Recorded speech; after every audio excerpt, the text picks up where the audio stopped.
আছে বহুতে হয়তো গমেই নাপায় তেওঁলোকৰ দৌৰা মেলা কৰিব দৰকাৰ নাই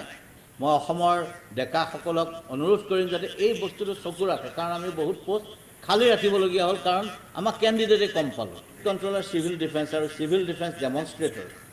আৰু wireless operator under director general civil defence and commander general home guards written test পতা হৈছিলে 24 এপ্ৰিলত আফটাৰ ৰিটেন টেষ্ট তেওঁলোকৰ প্ৰেক্টিকেল টেষ্ট পতা হৈছে তেওঁলোকৰ দৌৰা মেলা কৰিব দৰকাৰ নাই এওঁলোক হ'ল বিশেষ ধৰণেৰে প্ৰশিক্ষিত একোজন ব্যক্তি তাত বেছি মানুহে জইনো কৰা নাই মই অসমৰ ডেকাসকলক অনুৰোধ কৰিম যাতে এই বস্তুটো চকু ৰাখে কাৰণ আমি বহুত পোষ্ট খালি ৰাখিবলগীয়া হ'ল কাৰণ আমাৰ কেণ্ডিডেটে কম পালোঁ এইটোত প্ৰেক্টিকেল মানে ফায়াৰ ছাৰ্ভিচ ট্ৰেইনিং যদি তেওঁলোকে কৰিছে তেওঁলোকে যদি চিভিল ডিফেন্সৰ ট্ৰেইনিং কৰিছে তেতিয়াহে ডিগ্ৰী পাছ কৰাৰ পিছত এই পোষ্টটোৰ কাৰণে এলিজিবল হ'ব